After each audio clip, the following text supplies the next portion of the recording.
ఈరోజు ఈ ప్రాంతానికి సంబంధించి రైతాంగ సోదరులకి పెద్ద ఎత్తున ఉపయోగపడేటువంటి ఆగ్రో బేస్డ్ ఇండస్ట్రీకి సంబంధించి కంప్రెస్డ్ బయోగ్యాస్ ప్రాజెక్టులు ఈరోజు రూపొందించడానికి వచ్చేస్తున్నాం. దీనికి సంబంధించి రా మెటీరియల్ మొత్తం కూడా ఇప్పుడే సీనియర్ బాబు గారు చెప్పారు. గడ్డి ద్వారా ఏంటంటే నేను పని కాదనుకుంటున్నాను. నేను అటువంటి గడ్డి ద్వారా మనం గ్యాస్ ఉత్పత్తి చేయొచ్చు. ఆ గ్యాస్ ద్వారా ఆదాయాన్ని కూడా తీసుకుని రావచ్చు. ఆ గ్యాస్ ద్వారా ఆ గడ్డి ద్వారా తక్కువ ఖర్చుతో తక్కువ పెట్టుబడితో ఎక్కువ సంవత్సరాలు రైతులకు ఆదాయాన్ని సంపాదించేటువంటి ఒక మంచి కార్యక్రమాన్ని చేపట్టవచ్చు అని చెప్పి ఈరోజు గంభీరావుపేటలో ఈ ప్రాజెక్టు పూజ చేసుకోవడం ద్వారా రాష్ట్రంలో ఉన్నటువంటి రైతాంగ సోదరులందరూ కూడా ఒక సందేశాన్ని ఒక రకమైనటువంటి ఆలోచన ఇక్కడ నుంచి మనం వ్యాప్తి చేయడం కోసం నాకు ప్రక్రియ. ఇటువంటి ప్రాజెక్ట్ ని ఇక్కడ చేపట్టి ఈ ప్రాంత రైతాంగ సోదరులకు మేలు చేయడం కోసం ఆలోచన చేసినటువంటి ముఖ్య చేయడానికి అట్లాగే నరసింహారావు గారికి రాష్ట్ర ప్రభుత్వం తరఫు నుంచి నా హృదయపూర్వకమైనటువంటి అభినందనలు తెలియజేస్తూ ఉన్నాం. సహజంగానే మనందరం ఈరోజు ఆలోచన చేస్తూ ఉన్నాం. ఎనర్జీకి సంబంధించి క్లీన్ ఎనర్జీ కోసం ఈరోజు గ్రీన్ ఎనర్జీ కోసం పెద్ద ఎత్తున కేవలం మనమే కాదు ప్రపంచంలో కూడా ఆలోచన చేస్తూ ఉన్నాం. కాలుష్యం లేనటువంటి ఒక వాతావరణాన్ని ప్రకృతిని మనం నిర్మించడం కోసం పెద్ద ఎత్తున అభివృద్ధి చెందిన దేశాలతో పాటు మన దేశం కూడా పెద్ద ఎత్తున ఆలోచన చేస్తాం. ఈరోజు రైతాంగ సోదరులు పండించినటువంటి పంటకు సంబంధించి ఎండిపోయినటువంటి వ్యర్థాన్ని మనం చూస్తా ఉన్న ప్రతి ప్రాంతంలో కూడా అగ్గి కాల్చి దాన్ని నిరుపయోగంగా మారుస్తా ఉన్నారు. దాని ద్వారా ఆ ప్రాంతానికి కాలుష్యం రావడమే కాకుండా ఎయిర్ పొల్యూషన్ ఇండెక్స్ లో పెద్ద ఎత్తున దీనివల్లే నష్టం జరుగుతున్నటువంటి మనం సాంకేతికమైన సమాచారాన్ని కూడా వింటూ వస్తా ఉన్నాం. రైతాంగ సోదరులందరికీ నేను ఒకటి విజ్ఞప్తి చేస్తా ఉన్నాను. ఈ సందర్భంగా ఈ ప్రకృతి మనది, ఈ వాతావరణం మనది. ఈ ప్రకృతి వాతావరణాన్ని కాపాడుకునే భవిష్యత్ తరాలకు కూడా అందించాల్సిన బాధ్యత కూడా మనది.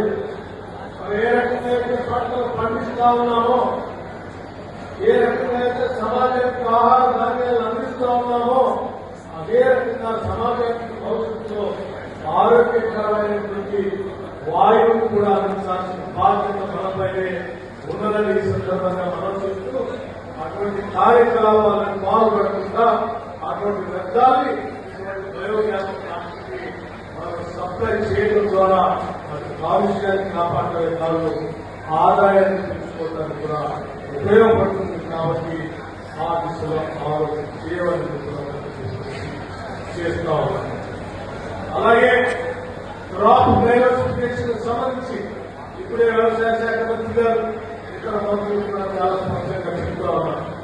నిజమే, ఈ క్రాప్ డైవర్సిఫికేషన్ ద్వారా ఇప్పుడున్నటువంటి ఆదాయానికి మించి ఇంకా పెద్ద ఎత్తున ఆదాయం సమకూర్చుకోవడానికి కావాల్సినటువంటి ప్రత్యామ్నాయ పంటలు కూడా మనం ఎంచుకొని భవిష్యత్తులో రైతుల యొక్క కుటుంబాలు ఆర్థికంగా నిలదొక్కుకోవడానికి ఉపయోగపడే పంటల గురించి కూడా ఆలోచన చేయాలి. ఈ రకంగా ఆలోచన చేస్తే కేవలం ప్యాడీ కాకుండా ఈరోజు హార్టికల్చర్ వైపు, మిల్లెట్స్ వైపు రకరకాలైనటువంటి పంటలు తీసుకుని వెళ్తే పెద్ద ఎత్తున ఆదాయం సంతృప్తిగా కాకుండా వాటి ద్వారా మన సమాజానికి ఆరోగ్యకరమైనటువంటి ఆహారాన్ని కూడా పెంచినటువంటి అవసరం. ఈరోజు ఉదాహరణకి పామ్ ఆయిల్ సంబంధించి పెద్ద ఎత్తున రాష్ట్ర ప్రభుత్వం ప్రోత్సహిస్తాం.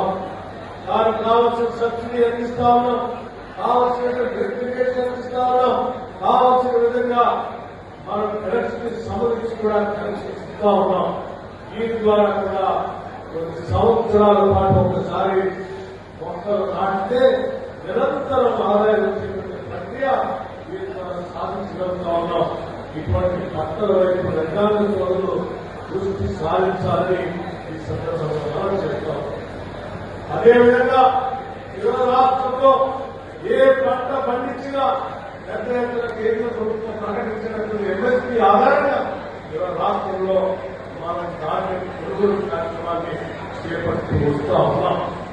దాంట్లో భాగంగా కేంద్ర ప్రభుత్వం ఒక పక్కన ఎంఎస్పీ ప్రకటించి రాష్ట్ర ప్రభుత్వాలు కొనుగోలు చేసిన తర్వాత కొనుగోలు చేసిన మొత్తం ధాన్యాన్ని వాళ్ళు ప్రకటించిన ఎంఎస్పీ ధర ప్రకారం తీసుకోకుండా దొరికి మాత్రమే తీసుకునే నేతాలు వదిలేసిన కార్యక్రమం సరైనది కాదని కూడా రాష్ట్ర ప్రభుత్వం కేంద్రానికి చేస్తా ఉన్నాం. మరికొన్ని పంటలకు కేవలం ఎంఎస్పీ ప్రకటించి వదిలేయడం కూడా కాదు.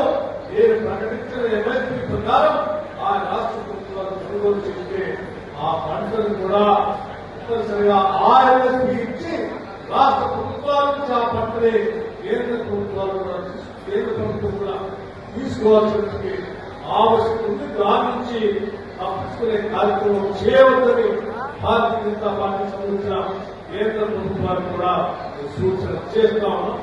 మీకేమాత్రం రైతాంగ పట్ల శ్రద్ధ, భక్తి లేక ప్రేమ ఉన్నా ఈరోజు రాష్ట్ర ప్రభుత్వం కొనుగోలు చేసేటువంటి ప్రతి గింజని నేను ప్రకటించిన ఎంఎస్పీ ప్రకారం ఈ రాష్ట్రంలో ఉన్న ప్రతి గింజని తీసుకొని దానికి సంబంధించిన ఎంఎస్పీని ఈ రాష్ట్ర సంస్థలకి చెల్లించాలి. తద్వారా అప్పుడే రైతులకు న్యాయం చేసినటువంటి వాటి అవుతారని సందర్భంగా మనం చేస్తున్నాం.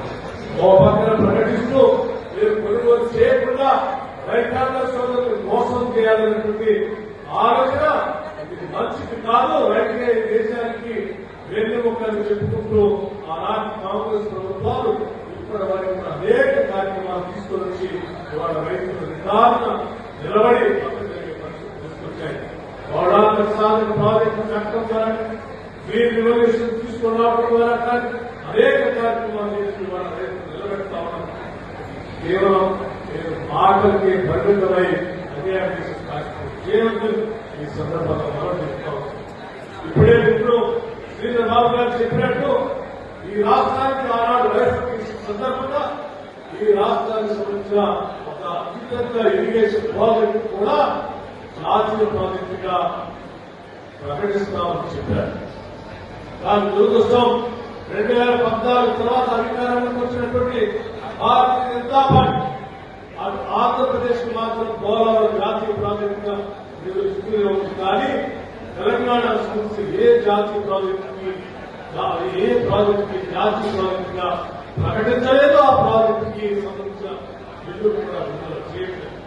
ఈరోజు ఆనాడు కాంగ్రెస్ ప్రభుత్వం డాక్టర్ బాబాసాహెబ్ అంబేద్కర్ ప్రాణ ఎంతో చేరిన ప్రాజెక్టు ప్రకటించిన ప్రాజెక్ట్ కి తప్పనిసరిగా ఈరోజు కేంద్ర ప్రభుత్వం తిరిగి జాతీయ ప్రాజెక్టుగా ఈరోజు రాష్ట్ర ప్రభుత్వం చేపట్టి దానికి నిధులు కేటాయించడానికి